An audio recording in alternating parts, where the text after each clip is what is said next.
नमस्कार मित्रांनो, मी डॉक्टर पवार, न्यायवैद्यक विशेषज्ञ, नाशिक।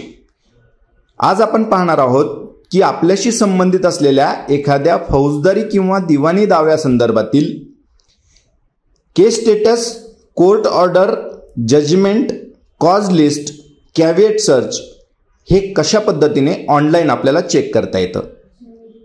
भारत सरकारने त्यासाठी ई कोर्ट सर्व्हिसेस नावाची सेवा ठेवलेली आहे। आपण गुगलमध्ये ई कोर्ट सर्व्हिसेस असा शब्द टाकताच आपल्याला ई कोर्ट सर्व्हिसेस संदर्भातील पहिलीच साईट जी आहे त्या ठिकाणी दिसून येते।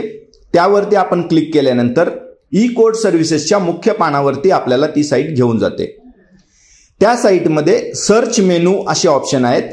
त्यामध्ये आपल्याला CNR नंबर माहित असेल तर तो टाकावा, केस स्टेटस पाहायचा असेल, कोर्ट ऑर्डर पाहायचे असतील तर त्या पद्धतीने टिक करावं, कॉज लिस्ट बघायची आहे, कॅव्हिएट सर्च करायचं आहे तर त्या रकान्यावरती आपण टिक करावं।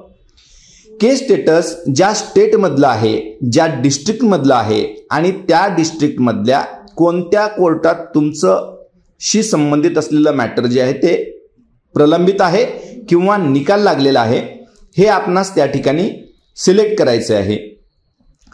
सिलेक्ट केल्यानंतर त्या ठिकाणी आपल्याला की समजा आपण आता सिलेक्ट स्टेटमध्ये महाराष्ट्र स्टेट असं करूया। महाराष्ट्र स्टेट केल्यानंतर आपण त्यामध्ये डिस्ट्रिक्ट जी आहे ती नाशिक डिस्ट्रिक्ट समजा सिलेक्ट करू किंवा कुठलीही डिस्ट्रिक्ट करा की नाशिक डिस्ट्रिक्ट, आपण नाशिक डिस्ट्रिक्ट सर्च करू। त्यातलं कोर्ट कॉम्प्लेक्स समजा आपण एखादं कुठलं तरी करूया की सिन्नर कोर्ट असं आपण सिलेक्ट करूया। ते सिलेक्ट केल्यानंतर आपल्याला केस स्टेटस याच्यावरती क्लिक करायचं आहे। ते क्लिक केल्यानंतर त्यामध्ये वेगवेगळे ऑप्शन की आपल्याला पार्टीच्या नावाने पाहिजे आहे, FIR नंबरच्या नावाने पाहिजे आहे, कोणत्या पोलीस स्टेशनला गुन्हा दाखल झालेला आहे त्याच्या अनुषंगाने पाहिजे आहे किंवा इतर कोणत्या कारणाने तुम्हाला ते पाहिजे आहे किंवा कोणत्या अनुषंगाने पाहिजे। शक्यतो पार्टी नेम, FIR नेम याने आपल्याला सर्च करणं जे आहे ते सोपं पडत असतं। त्यात ॲडव्होकेट कोण आहेत तुमचे त्यांच्या नावाने देखील सर्च करायचा ऑप्शन जो आहे तो ऑप्शन त्या ठिकाणी तुम्हाला मिळू शकतो। आणि त्या ठिकाणी ते court complex, FIR number, police station ही माहिती भरल्यानंतर आपण सर्च बटन दाबल्यानंतर त्या ठिकाणी खाली लिस्ट येईल किंवा तुमची पर्टिक्युलर केस दिसेल। ती केस तुम्हाला त्या केसवरती व्ह्यू केल्यानंतर डिटेल्स त्या केसचे अजून काय आहेत हे सगळे डिटेल्स त्या ठिकाणी पुढे एक एक करून आपल्याला पाहायला मिळतील। म्हणजे जसं की तारखा किती पडलेल्या आहे, कोणत्या कोर्टासमोर माझी तारीख आहे, आत्ता सध्या केसची स्टेटस काय आहे, समनिंग स्टेजला आहे, फ्रेमिंग ऑफ चार्जेस स्टेजला आहे किंवा इतर समजा की बेल ॲप्लिकेशन आहे तर ते बेल ॲप्लिकेशन किती तारखेला दाखल झालेलं आहे, त्या बेल ॲप्लिकेशनची पुढची तारीख काय ठेवण्यात आलेली आहे, त्या पहिल्या तारखेला इश्यू नोटीस झालेली आहे का, पोलिसांकडून से मागवला गेला आहे का, त्याच्या पुढच्या तारखेला काय त्या ठिकाणी घटना घडल्या किंवा कोर्टामध्ये काय त्या ठिकाणी प्रक्रिया जी आहे ती घडून आलेली आहे याविषयी डिटेल आपल्याला पाहायला मिळतं। तसंच खाली स्क्रोल केल्यानंतर तुम्हाला यामध्ये काही ऑर्डर्स किंवा जजमेंट झालेले आहेत का तर त्या तारखानिहाय ऑर्डर्स किंवा जजमेंट तुम्हाला ज्या आहेत त्या डाउनलोड करता येतात आणि त्या डाउनलोड केलेल्या ऑर्डर्स किंवा जजमेंट्स तुम्हाला वाचता येतात, पाहता येतात। तुम्ही कोणतंही एखादं उदाहरण घ्या की समजा अमुक केस तुम्हाला माहिती आहे आणि त्या केसच्या अनुषंगाने तुम्ही हे सर्च करा।